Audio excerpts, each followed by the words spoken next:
जी की ग्वालियर विधानसभा सीट से भी, खासकर अगर हम प्रद्युमन सिंह तोमर का नाम देखें या अन्य सीटों को देखें, ऊर्जा विभाग के मंत्री भी हैं, सिंधिया के साथ आए थे, वापस पार्टी ने विश्वास जताया है।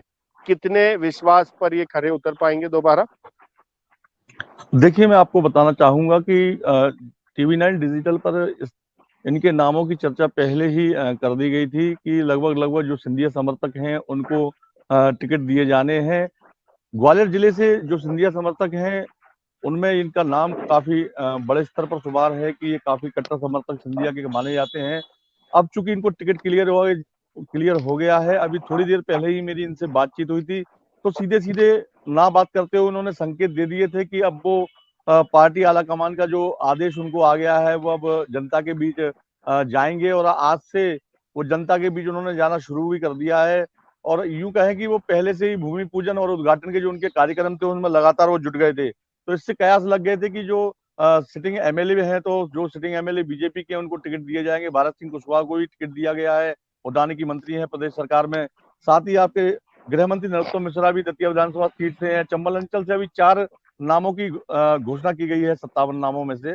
तो सीधे तौर पर अब पहली प्राथमिकता जनता के बीच जाकर ज्यादा से ज्यादा समय बिताकर और अपने पक्ष में जनता का जो माहौल है उसको करने की कवायद रहेगी।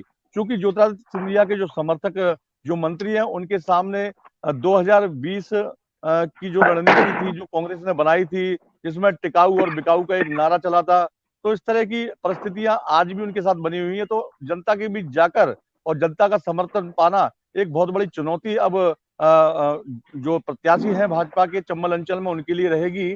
और कहीं ना कहीं जो चुनाव है इस बार का 2023 विधानसभा चुनाव का, तो एक कांटे के टक्कर के तौर पर देखा जा रहा है। और चूंकि चुनावी बिगुल बच चुका है, तो साफ तौर पर अब जनता तय करेगी 2023 में वह किसकी सरकार बनाएगी और किस प्रत्याशी को चुनकर विधानसभा पहुंचाएगी। जी तो धर्मेंद्र जी, जनता ही चुनकर बताएगी कि किसकी सरकार बनेगी, किसके सर पर ताज सचेगा और कौन घर जाएगा।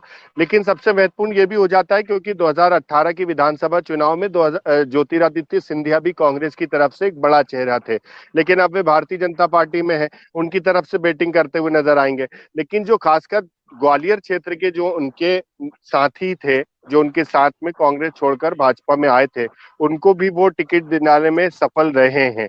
तो अब कितनी मजबूती भारतीय जनता पार्टी को ग्वालियर चंबल क्षेत्र में मिलेगी, जबकि नगरीय निकाय चुनाव में ज्योतिरादित्य सिंधिया के भाजपा में आने के बाद भी ग्वालियर सीट नगरीय निकाय जो है वो भाजपा हारी और कांग्रेस जीती है?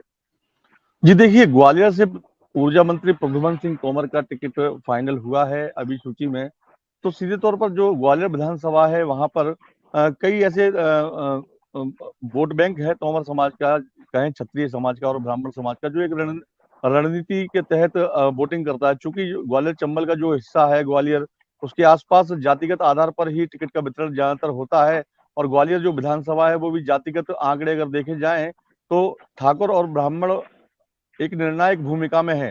तो सीधे तौर पर जो क्षत्रिय समाज से प्रद्युमन सिंह तोमर आते हैं, तोमर हैं, तो कांग्रेस की तरफ से भी ऐसे तकरीबन 1 दर्जन के आसपास नाम है, जिनमें से आधा दर्जन तोमर दावेदारी कांग्रेस से कर रहे हैं। अब ये देखना होगा कि कांग्रेस किस प्रत्याशी मतलब दावेदार को प्रत्याशी अपना वहां से बनाती है।